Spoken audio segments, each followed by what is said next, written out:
안녕하세요. 오늘 여러분과 함께 좀 깊이 파고 들어볼 주제, 바로 기초연금입니다. 네, 안녕하세요. 한국이 이미 초고령 사회, 5명 중 1명이 65세 이상이시잖아요. 그렇죠.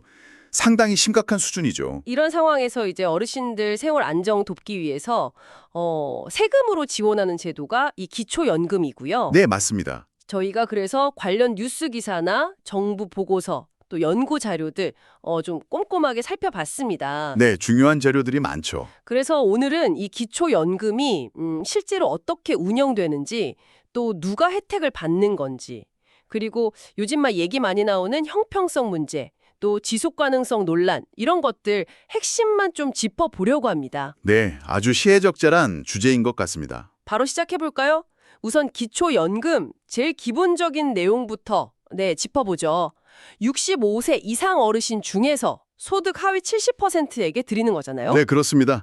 소득 하위 70%라는 기준이 있죠. 이때 그 소득 인정액이라는 기준을 쓰는데 이게 그냥 월급만 보는 건 아니고 소득이란 재산을 같이 이렇게 평가해서 계산하는 금액이라고요. 맞습니다. 소득 평가액이랑 재산의 소득 환산액을 합쳐서 계산하죠. 연구들 보니까 노인 빈곤율 줄이는 데는 확실히 좀 긍정적인 역할을 했다, 이런 평가가 있더라고요. 네, 도입 초기에는 특히 그런 효과가 컸다고 볼 수 있습니다. 근데 여기서 중요한 게 그 기초연금 받을 수 있는 기준선 있잖아요. 선정 기준액이라고 하던데 이게 매년 계속 오르고 있다면서요. 네, 그게 아주 중요한 포인트입니다. 그 기준액이 계속 상향 조정되고 있어요. 예를 들어서 혼자 사시는 어르신 경우에요. 2014년에는 월 소득 인정액이 87만 원 이하여야 했거든요. 아, 87만 원. 네. 근데 2025년에는 그 기준이 228만 원까지 올라갔어요. 와, 228만 원이요? 거의 3배 가까이는 아니지만 엄청 많이 올랐네요. 10년 사이에. 네, 2.6배 이상 뛴 거죠. 상당히 가파르게 상승했습니다. 아니 근데 왜 이렇게 기준선이 계속 올라가는 거예요? 그게요. 가장 큰 이유가 뭐냐면 새로 65세 이상 인구로 편입되는 분들 있잖아요. 네네, 베이비붐 세대. 그렇죠. 이 베이비붐 세대의 소득이나 자산 수준이 그 이전 세대 어르신들보다 상대적으로 높아요. 아, 그렇군요. 그러다 보니까 이분들이 노인 인구에 포함되면서 전체 노인의 평균적인 소득 수준 자체가 올라가는 거죠. 아, 전체 평균이 올라가니까 하위 70%를 가르는 선도 자연스럽게 같이 올라간다. 이런 거군요. 네, 정확합니다. 그 하위 70%라는 비율 기준 때문에 기준선이 계속 밀려 올라가는 구조예요. 근데 그 소득 따지는 방식, 아까 말한 소득 인정액 계산이요. 이게 생각보다 좀 너그럽다고 해야 하나? 공제해 주는 게 꽤 많다고 들었어요. 맞습니다. 그 부분도 상당히 좀 주목할 만한 지점인데요. 이게 어떻게 보면 받을 수 있는 사람 범위를 좀 넓히는 효과도 있는 거 아닌가요? 그렇죠. 계산 방식이 상당히 관대합니다. 예를 들어서 일을 해서 버는 소득, 근로소득 같은 경우에요. 2025년 기준으로 월 112만 원은 그냥 기본으로 빼줘요. 112만 원을요? 그냥요? 네. 그리고 거기서 남은 금액이 있잖아요. 거기서 또 30%를 추가로 빼줍니다. 와, 엄청나네요. 네. 게다가 일용근로나 공공일자리 소득 같은 거는 아예 소득으로 치지도 않고요. 아, 그건 아예 계산에서 제외되는군요. 네. 재산 공지도 좀 파격적인데요. 사신의 지역에 따라서 집값 같은 거 기본적으로 최대 1억 3,500만 원까지는 그냥 없는 셈 쳐줍니다. 억 단위로 빼주는군요. 네. 그리고 금융재산, 예금이라 적금 같은 거요. 그것도 2천만 원까지는 그냥 빼고 계산해요. 빚이 있으면 그것도 당연히 재산에서 차감하고요. 야, 그렇게 이것저것 다 빼주다 보면요. 아까 그 연합뉴스 기사에서 계산한 걸 보니까 진짜 이론상이긴 하지만 다른 소득이나 재산이 전혀 없다고 치면요. 네. 극단적인 가정이지만요. 2025년 기준으로 월 437만 원을 버는 혼자 사는 노인이나 심지어 월 745만 원, 그러니까 연봉으로 치면 거의 9천만 원 가까이 버는 맞벌이 노인 부부도 기초연금을 받을 수 있다. 이런 계산이 나오던데요. 네네. 산술적으로는 그런 계산이 가능합니다. 그 공제 방식 때문에 그렇죠. 와, 이건 정말 좀 예상 밖인데요. 솔직히. 바로 그 지점 때문에 이 세대 간 형평성 문제가 아주 강하게 제기되는 겁니다. 아, 그렇죠. 그럴 수 있겠네요. 네. 카이스트 김우창 같은 분들이 지적하시는 것처럼 어떻게 보면 기초연금을 받는 노인분보다 소득이 더 적은 젊은 세대가 세금을 내서 이걸 뒷받침해야 하는 상황이 생길 수 있다는 거죠. 열심히 일하는 청년들 입장에서는 이건 좀 이상한데 이렇게 느낄 수도 있겠네요. 네, 충분히 그렇게 생각할 여지가 있죠. 불합리하게 느껴질 수 있습니다. 일괄적으로 적용하거든요. 네, 공시 가격 기준이죠. 근데 만약에 어떤 분의 실제 집값은 공시 가격보다 훨씬 낮은데 그 높은 공시 가격 때문에 재산이 많다고 평가돼서 기초연금을 못 받게 된다면 이건 좀 억울할 수 있잖아요? 아, 그럴 수 있겠네요. 실제 가치는 낮은데 서류상 가치 때문에. 네.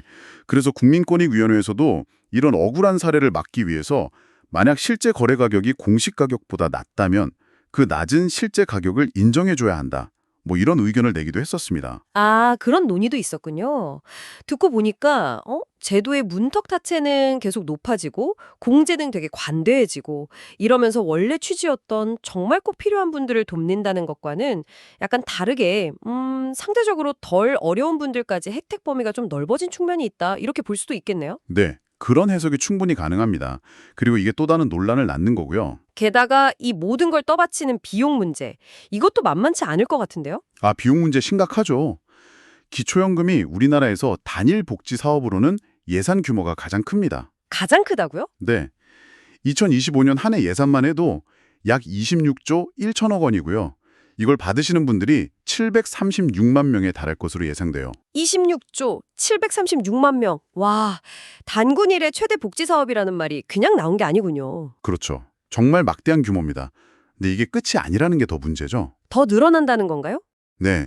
만약 지금 같은 제도가 그대로 유지된다면 2080년쯤에는 한 해 기초연금 지출액이 무려 312조 원. 우리나라 GDP의 3.6%에 달할 수 있다는 예측도 나와요. 312조요. GDP의 3.6%. 어마어마하네요. 네. 초고령 사회에서 이런 재정 부담은 과연 이게 지속 가능할 것인가 하는 아주 근본적인 질문을 던질 수밖에 없죠. 그렇죠.